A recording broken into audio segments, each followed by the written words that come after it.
Hello అన్న, అందరికి నమస్తే. ఈ వీడియో చేయడానికి రీజన్ ఏంటంటే, మనలో చాలామందికి మురళీ నాయక్ గుర్తుండొచ్చు, ఉండకపోవచ్చు. ఇప్పుడు ఆయన గురించి ఎందుకు చెప్తున్నానంటే, ఆయన మన దేశం గురించి, మన దేశం కోసము తన ప్రాణాలను అర్పించినాడు. గ్రేట్ జవాను. ఎందుకు చెప్తున్నానంటే, ఆయన చనిపోయినప్పుడు ఆయన మృతదేహాన్ని తీసుకొని వచ్చిన తర్వాత చాలామంది రాజకీయ నాయకులు కానీ, న్యూస్ రిపోర్టర్లు కానీ, న్యూస్ ఛానల్ వాళ్ళు కానీ, ఇన్స్టాగ్రామ్లో రీల్స్ చేసేవాళ్ళు కానీ, యూట్యూబ్ చేసేవాళ్ళు కానీ, వాళ్ళ వ్యూస్ కోసము, వాళ్ళ టీఆర్పీ కోసము ఆ న్యూస్ అనేది వైరల్ చేసినారు. ఒక వారం 10 రోజులు తర్వాత పూర్తిగా మర్చిపోయినారు. ఇప్పుడు వాళ్ళ అమ్మా నాన్న ఎలా ఉన్నారనే సిచ్యువేషన్ కూడా ఎవరికి తెలీదు, మర్చిపోయినారు, వదిలేసినారు. సేమ్ టు సేమ్ ఈరోజు బంగ్లాదేశ్లో కూడా మన ఇండియన్ని చంపేసినారు. అరే నాకు తెలియక అడుగుతా, ప్రతి ఒక్కరూ ఈ యూట్యూబ్లో కానీ, ఇన్స్టాగ్రామ్లో కానీ హిందూని చంపినారు అంటున్నారు. మన ఇండియన్ని చంపినారు అనడానికి మీకు ఎందుకురా నామూసి?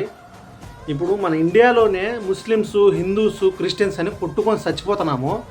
అది కాదని చెప్పేసి బంగ్లాదేశ్లో చంపేసిన తర్వాత కూడా హిందూ అంటున్నారు, కానీ ఇండియన్ని చంపినారు అని చెప్పేసి ఎవరైనా అంటున్నారా?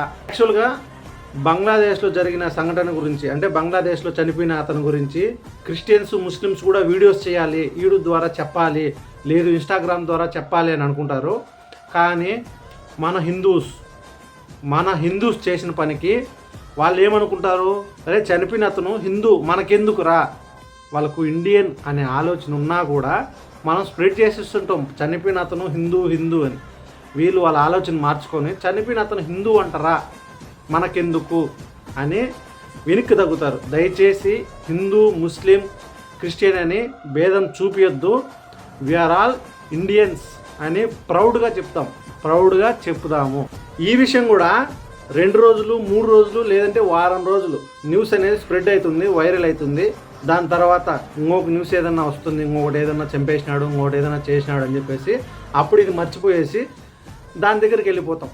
ఇంకోటి, రీసెంట్గా ఆంధ్రప్రదేశ్లో లవ్ మ్యారేజ్ చేసుకొని ఒక భర్త భార్యను చంపేసినాడు కర్ర తీసుకొని అని చెప్పేసి ఆ న్యూస్ వైరల్ అవుతుంది. లవ్ చేసుకునేటప్పుడు కామం మాత్రమే ఉంటుంది, లవ్ అనేది ఉండదు, కామం మాత్రమే ఉంటుంది. ఎప్పుడైతే మన మీద బాధ్యతలు అనేటివి పడతాయో అప్పుడు మనకు బరువు అనిపించేసి మన భార్యని లేదంటే భర్తని ఏ విధంగా మనం వాళ్ళని దూరం చేసుకోవాలా, ఏ విధంగా వాళ్ళని విడదీసుకోవాలని చెప్పేసి ఏదేదో ఆలోచనలు వచ్చేసి చంపడానికి కూడా వెనకాడము.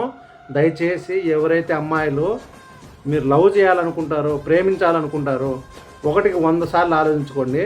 చిన్నప్పటి నుంచి మిమ్మల్ని కని పెంచి పెద్ద చేసిన మీ తల్లిదండ్రుల కన్నా ఒక 4 నెలలు 5 నెలలు పరిచయం ఏమి ఎక్కువ కాదు.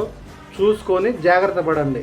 ఫైనల్గా నేను చెప్పొచ్చేది ఏంటంటే, ఇవన్నీ జరిగినప్పుడు న్యూస్ వైరల్ చేయడం కన్నా జరగకుండా చూసుకోవడమే బెటర్. ఎందుకంటే ఆల్రెడీ మన దేశంలో పాకిస్తాన్ వాళ్ళు కానీ, బంగ్లాదేశ్ వాళ్ళు కానీ చాలామంది ఉన్నారు. వాళ్ళకి క్షమాభిక్ష పెట్టేసి వాళ్ళని మన దేశం నుంచి తరిమి కొట్టే ప్రయత్నం అయితే మనం చేద్దాము.